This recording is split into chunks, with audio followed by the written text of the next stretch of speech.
exercise operational authority, does not have operational capability. What it will do is ensure that there are guardrails, that there are standards and policies in place, so the disinformation work that has been ongoing in our department for nearly 10 years does not infringe upon people's free speech rights, privacy rights, civil rights, and civil liberties. I have no belief in that. Thank you. Senator Hawley.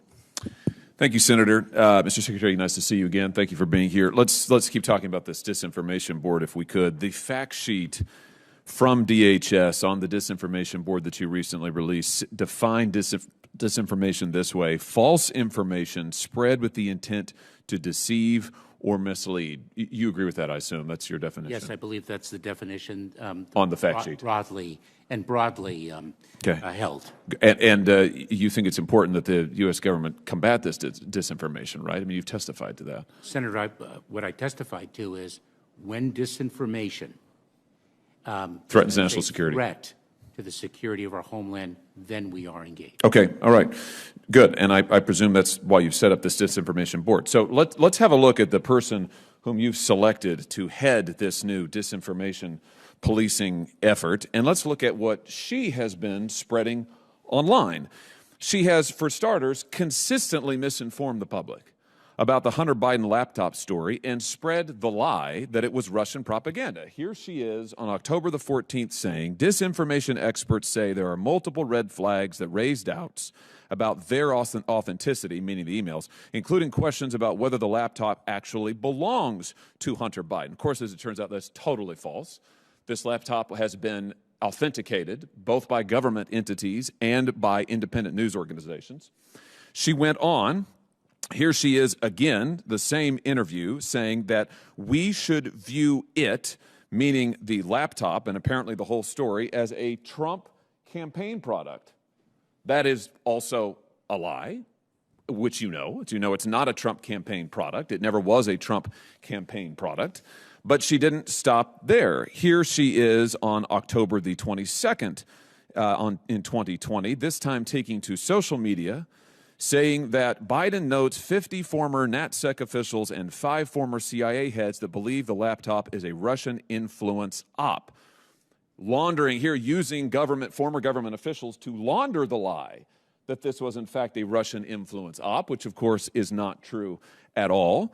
Here she is also on October the 22nd, still on social media, this time saying the emails don't need to be altered to be part of an influence campaign. Of course, they weren't altered.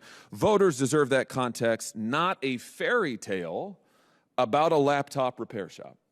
Of course, we know the only person in all of this telling a fairy tale is Ms. Jankowicz on social media repeatedly for days and days on end.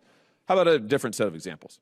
She has consistently spread false and misleading claims about the Steele dossier, which we now know was actually itself a piece of Russian propaganda. Here she is on December the 8th, 2017, responding, by the way, to United States Senator. She's responding to Lindsey Graham. She says to him, your party funded the dossier first. The FBI was investigating Trump since the summer but didn't make it public. The American public deserve to know. This is false. The people who funded the dossier were the Clinton campaign, which we now know. This has been verified. This is outright falsehoods. But she didn't stop there. Here she is on August the 7th, 2020, promoting Christopher Steele, the stooge who helped launder Russian propaganda, including lying to the FBI about it. Here she is lauding him as a trustworthy and legitimate source. Classic disinformation. She says she listened to this last night. Chris Steele, yes, that Chris Steele, providing great historical context about the evolution of disinformation. At every turn, Mr. Secretary, she has used social media and the public to launder propaganda herself. She's also advocated for law enforcement to be involved in policing speech online. Here she is in an NPR interview this year, just a few weeks ago, April 16th, 2022. This is Ms. Jankowicz, and I quote, "I shudder to think about if free speech absolutists were taking over more platforms. We need platforms to do more, and we frankly need law enforcement and our legislatures to do more as well. And then she goes on to praise legislation in other countries that involves policing speech.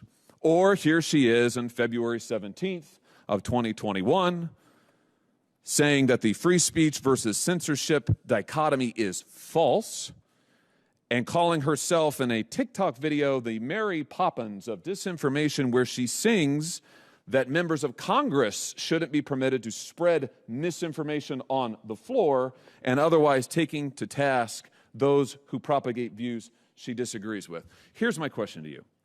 If your intent was to combat misinformation online or in the government, why on God's green earth would you nominate someone who is a human geyser of misinformation?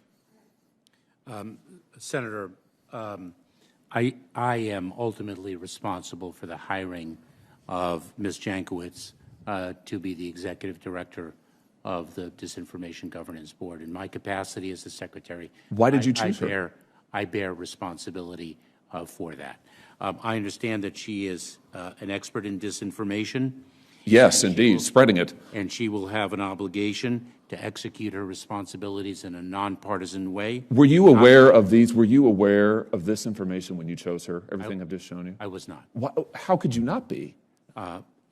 Did you do any research on her? Senator, I will not discuss the internal workings of the hiring process. You won't? Of the Department of Homeland Security. Well, let me ask you about this. I'm sure there are documents pertaining to this board, minutes of meetings, communications about who would serve on the board.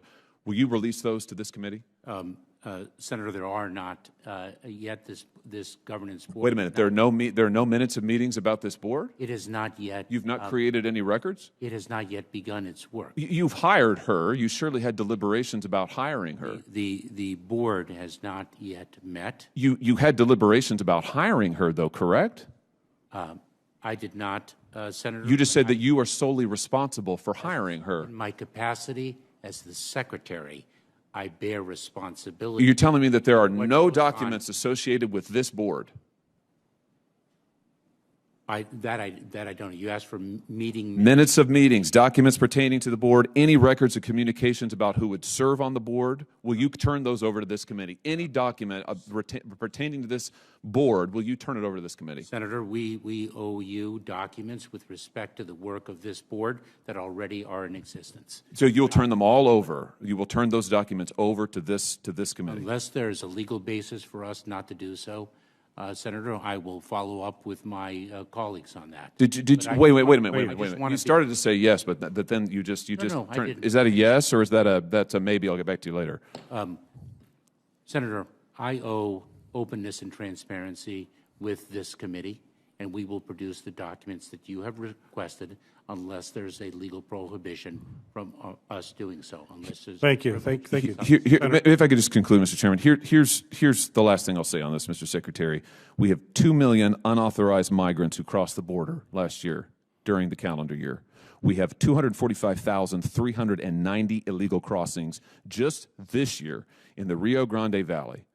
And your priority is setting up a board and hiring someone who has gone to TikTok to talk about stopping speech she doesn't like, who has mocked voters, supporters of the last president. That has been your priority. To say that your priorities are misplaced, I think, is a dramatic understatement. And the time has come, I think, Mr. Secretary, for you to resign.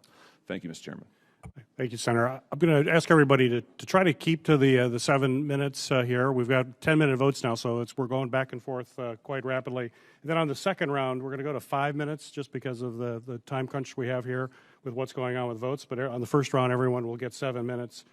Senator Romney, you are recognized for your questions.